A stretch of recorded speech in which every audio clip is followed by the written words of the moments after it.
시청자 여러분 안녕하십니까, 김동수입니다. 요즘 스카이데일리가 특정 보도를 많이 하고 있죠.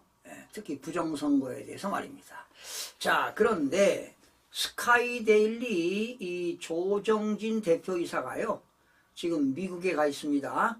미국 워싱턴 DC 연방의사당에서 한국 시간입니다. 내일 새벽 2시지요. 개최되는 트럼프 미국 제47대 대통령 취임식에 참석했는데요. 조금 전에 보내온 기사를 소개해 드리고요. 촌평을 해 드리겠습니다. 도널드 트럼프 미국 새 행정부는 한국에서 벌어지고 있는 혼돈 상황을 매우 정확히 인식하고 있으며 나름의 해법까지 마련하는 것으로 확인이 됐습니다. 트럼프 대통령 취임식 행사에 참석차 워싱턴 DC를 방문한 로버츠 뉴저지주 하원 의원인데요. 5선입니다. 5선. 그리고 공화당 관계자들에 따르면 제47대 대통령 취임 준비위원회는 트럼프 행정부가 출범하자마자 무려 180여 개의 행정명령을 내릴 것이며, 그러니까 행정명령을 내리고 이제 서명하겠죠, 대통령이. 그 중에 말이죠, 180개 행정명령 중에 한국 관련해서 내용도 포함되어 있다고 전해지고 있습니다. 미국이 한국 정부 내정 간섭은 어렵죠. 그러나 내정 간섭을 피하는 선에서 한국이 지금 벌어지고 있는 사태에 적극 개입하는 방향으로 취임준비위원회에서 보고서가 작성되었다고 귀뜸했습니다. 이 내용은 이번 주 안에 정확하게 나올 것입니다. 보고서는 특히 트럼프 대통령은 부정선거를 척결하려다 어려움을 겪는 한국의 윤석열 대통령과 동병상련의 심정으로 공감하고 있다고 했습니다. 그러니까 트럼프 대통령이 윤석열 대통령이 12월 3일 날 비상계엄을 한 것은 결과적으로 부정선거의 진실을 규명한 것으로 트럼프 대통령도 알고 있다는 겁니다. 한국 사태는 세계 패권을 노린 미국과 중국의 대리전쟁이라는 관점을 분명하게 견지하고 있는 것으로 알려지고 있습니다. 트럼프 대통령은 19일 미 CBS 방송과 인터뷰에서 모두가 나를 혼돈이라고 부르지만 한국을 보라 이 말이야. 만일 그들이 한국 국회가 윤 대통령 탄핵을 멈춘다면, 그러니까 이제 탄핵을 해서 헌법재판소에 넘어갔으니까 헌법재판소가 인용이냐 기각이냐 각하냐인데, 결과적으로 기각을 한다면 나는 윤 대통령을 만날 수도 있다고 말했습니다.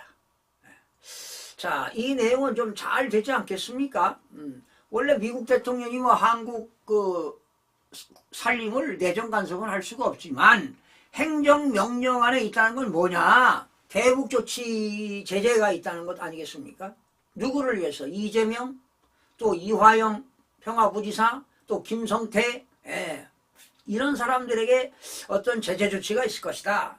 익명을 요구한 미 공화당의 한 중견 인사는 한국 야당이 현직 대통령을 번갯불에 콩 볶아 먹듯 탄핵 소추와 인신 구속을 시킨 것은 트럼프 대통령 임기 시작 전에 이재명 더불어민주당 대표 제재 문제와 윤 대통령 석방 문제를 교환하기 위한 협상용이라고 분석도 했습니다. 글쎄요, 이게 과연 맞을지는 안 맞을지는 모르겠는데, 지금 공수처가요, 더불당의 압력에 의해서 체포영장도 발부하고 긴급 체포하고 또 수사를 강행하고, 오늘 또 서울구치소에 있는 윤 대통령 공수처에 나와라. 2시까지, 뭐 원래는 10시입니다. 안 나간다. 오후 2시까지는 안 나간다. 불응하니까 뭡니까 강제로 뭡니까 강제로 저기 데려다가 공수처에 데려다가 조사하겠다고 하니까 계속 지금 불응하고 있습니다. 이러한 내용들을 말이죠.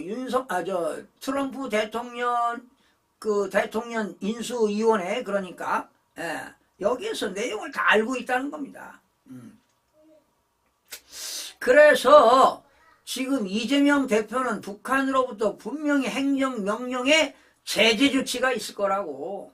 그러니까 제재 조치를 받는데 빠른 시일 내에 트럼프 대통령이 취임하기 전에 윤석열 대통령을 이렇게 자범 취급해가지고 말이죠.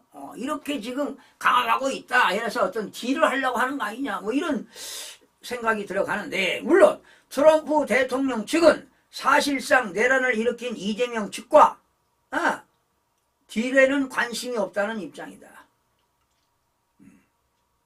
지금 이재명이가 내란을 부추기고 있어요. 그리고 윤석열 대통령이 뭐 내란죄다. 그리고 뭐 내란 선동죄 하는 사람들 뭐 하겠다. 제재 조치하겠다. 법안을 만들겠다.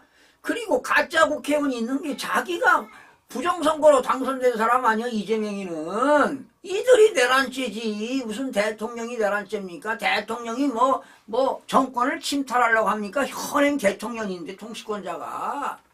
오로지 부정선거 밝히려고 한 거예요. 이건 세계적인 이런 노벨 평화상감이네 이게. 자, 좋아요.